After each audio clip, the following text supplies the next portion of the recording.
Warahmatullahi wabarakatuh ya. Jumpa lagi saudaraku, weton minggu ya, menanggapi komentar saudara Rindiani. Rindiani, ini seperti lagunya Malaysia ya, kesukaan saya, Rindiani.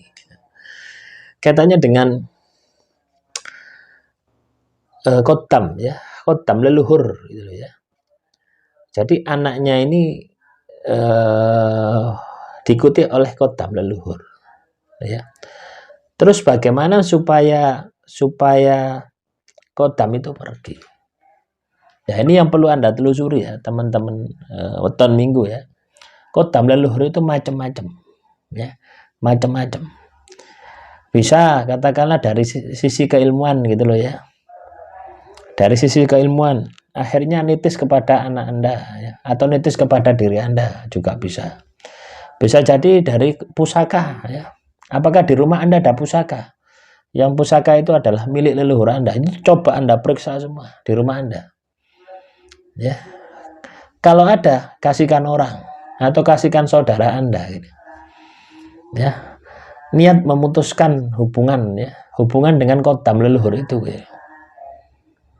Ya. Kalau itu Khotam pusaka. Ada juga Khotam pemagaran ya. Rumah Anda ini dipagar misalkan. Dipagar gaib oleh leluhur Anda. Itu juga bisa.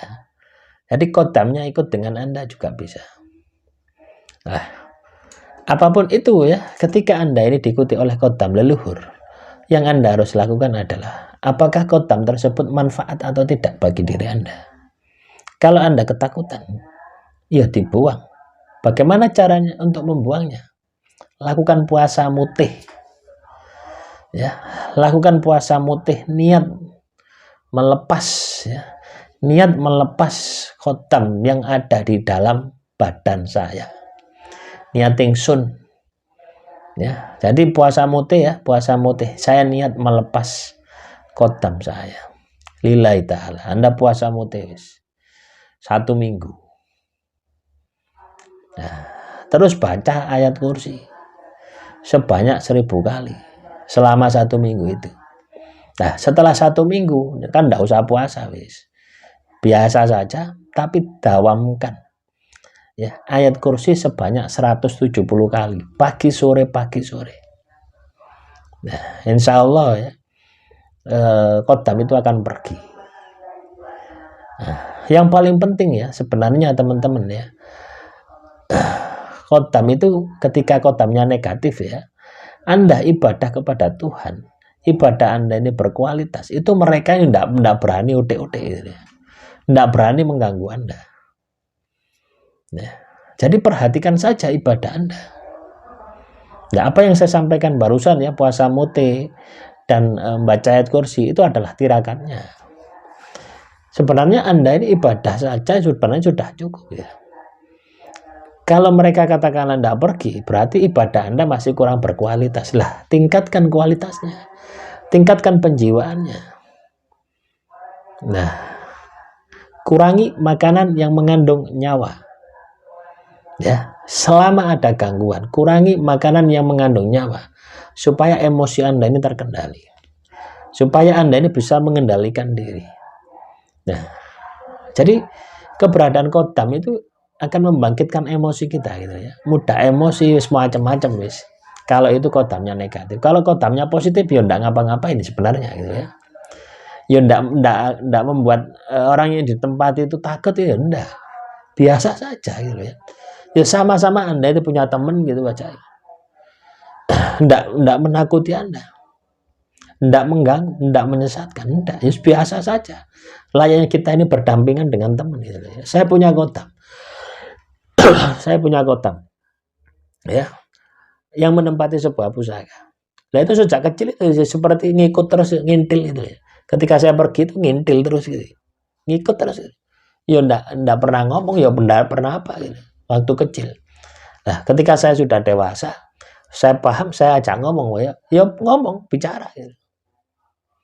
Ya enggak ada ganggu, ya bisa kita perintah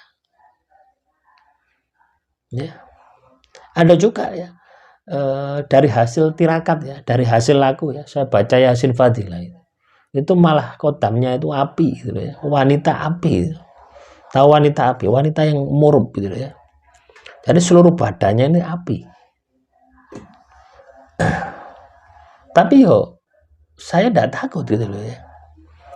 Kenapa kok tidak takut? Ya karena saya yang mengamalkan amalan itu gitu loh ya. Ya, saya tidak menyangka amalan itu bisa narik ya, bisa narik kodam jenis seperti itu gitu. Ya. Ya mungkin karena saya pada saat itu ya mengamalkan itu karena emosi. Emosi terkena santet teluh sihir yang tidak sembuh-sembuh. Bertahun-tahun akhirnya ketarik itu gitu ya. Muncul, dia datang. Saya tanya, siapa kamu? Saya tidak punya nama. Tolong dikasih nama. Saya kasih nama Sumartini. Ya. Sumartini. Duh. Dia siap melaksanakan perintah saya lah. Di situ saya ketakutan gitu loh. Lah kalau misalkan saya perintah ya untuk menghajar dukun santet sihir teluh yang katakanlah menyakiti saya gitu. Ya apa bedanya aku ambil dukun tadi? Ndak ada bedanya gitu. Disitulah muncul kesadaran diri saya. Ya wis. Melo aku tidak masalah. Duh, saya bilang seperti itu. Melo aku tidak masalah. Kamu tidak tak suruh menghajar gitu. Ya. Mana tak suruh jaga anak saya.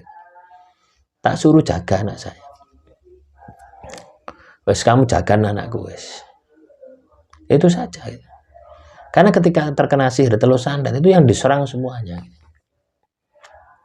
Nah inilah teman-teman ya, kodam itu seperti itu gitu ya. Ketika kita bisa mengendalikan seperti itu. Tapi ketika kita tidak bisa mengendalikan, misalkan ya Sumartini ya. Sumartini ini katakanlah saya meninggal. Pasti Sumartini ikut dengan anak saya, itu pasti. Kenapa? Dari kecil sudah saya berikan kepada dia gitu. Sudah saya suruh jaga dia gitu. Lah, kalau dia tidak bisa mengendalikan, kalau dia ketakutan, lah itu berbahaya gitu. Lah, beruntungnya dia itu tidak takut, dia tahu. Ya. Dan kadang ya, ketika dia itu ketemu dengan anak saya, itu menampakkan dirinya ya, menampakkan dirinya tidak wujud yang menyeramkan kepada saya, wujud aslinya itu sudah berubah menjadi bagus.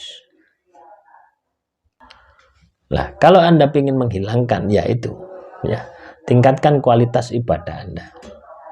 Perbaiki. Maka kodam itu akan menyingkir dengan sendirinya. Ya. Banyak teman-teman ya, saya memiliki kodam itu banyak teman-teman. Ya ikut-ikut gitu ya, saya ziarah ke sebuah makam, terus ikut. Ya saya ikut. Yang penting saya ndak dengan sengaja gitu loh ya, dengan sengaja narik itu. Saya anti paling seperti itu ya, narik gitu udah. Ya kalau dia ketarik ketika saya mengamalkan sebuah amalan ya memang itu takdirnya gitu loh ya, memang itu jodoh dengan saya gitu. Ya, demikian. Semoga sedikit pemahaman tentang kodam bisa menambah wawasan Anda. Wassalamualaikum warahmatullahi wabarakatuh.